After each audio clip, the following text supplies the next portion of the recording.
Something historic just happened to silver, and almost no one is explaining it clearly. Overnight, a quiet regulatory change reclassified silver under a strategic framework. And that single word triggered something extraordinary, a tax impact approaching 50% in certain jurisdictions and trade structures. This isn't about speculation, and it isn't about panic. This is about how governments redefine assets right before the rules change. If you own silver, trade silver, or rely on silver indirectly through industry, energy, or manufacturing, what you're about to hear affects you far more than the price chart ever will. Welcome back to Financial Freedom Desk, where we break down what the headlines get and explain what the system won't say out loud. If you value clear economic analysis without hype, take a second to like this video and subscribe. It helps the channel reach people who want facts, not fear. Now let's talk about why silver, long considered both a monetary metal and an industrial input, has just crossed into a completely different category in the eyes of policymakers. Silver has always lived in a gray zone. It's money, but not officially. It's an industrial metal, but not easily replaceable. It's an investment, but not treated like stocks or bonds. That ambiguity gave silver flexibility and protection. What changed is that governments and regulatory bodies are no longer comfortable with ambiguity when supply chains are tight. By labeling silver as strategic, authorities are signaling that silver is no longer just a commodity, it's infrastructure.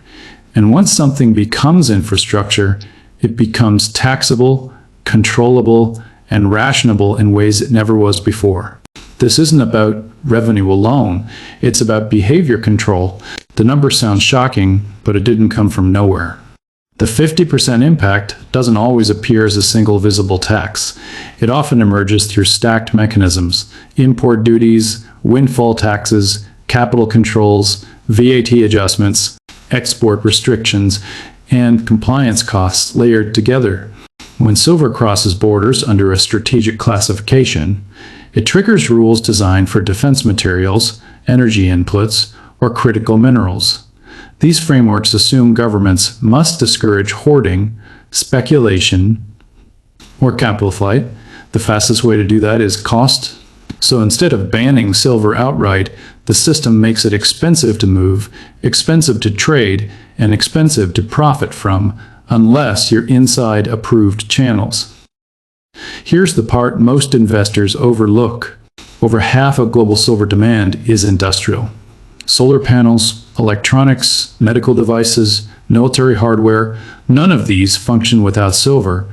By taxing silver heavily at the trade level, governments are quietly prioritizing domestic industrial access over investor access. That means investment silver competes with national industrial needs, and in that competition, investors usually lose. This is why refiners, mints, and wholesalers are suddenly changing contract language, delivery terms, and pricing structures. They're not reacting to price volatility, they're reacting to regulatory risk. Once a metal is taxed unevenly, price discovery breaks. Silver may look cheap on futures exchanges while physical premiums explode elsewhere. This is how arbitrage dies, not through market forces, but through policy friction. We've seen this movie before with oil, gas, and rare earths. Strategic labeling always comes before structural shortage narratives. And when price signals become unreliable, volatility doesn't disappear. It migrates. Large institutions with regulatory access adapt fastest. Governments coordinate with industrial buyers. Paper markets continue functioning, but physical access narrows.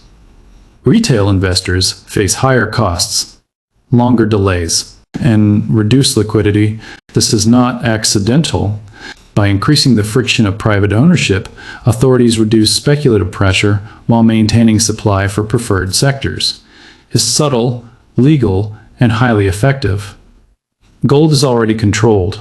Silver wasn't. That made silver dangerous in a system trying to manage inflation expectations and industrial bottlenecks at the same time. Gold sits in vaults. Silver sits in factories. That distinction matters. Silver is the metal of real-world function. and functional assets are always the first to be regulated when systems feel strained. Here's the paradox. Heavy taxation can suppress visible price action while increasing long-term scarcity. Paper prices may lag, while physical silver becomes harder to source. This divergence creates false calm, and false calm is where most investors make their worst decisions. If this analysis is helping you see silver differently, drop a comment saying Silver Reality. It tells me you want deeper breakdowns like this, and it helps the algorithm surface real economic content instead of noise. Strategic metals don't flow freely. They move through agreements, quotas, and political alignment. Countries without domestic silver production will feel this pressure first. That pressure shows up in manufacturing costs, energy prices, and eventually consumer inflation. This is how metal policy becomes household economics. When governments redefine assets, they're not reacting to today, they're positioning for tomorrow. Strategic labeling tells us policymakers expect prolonged instability, not a short-term disruption. They are preparing the board before the game changes. Silver didn't change overnight. The system did, and when the system changes the rules, price charts become secondary. What matters is access, classification, and control. This isn't about fear, it's about awareness.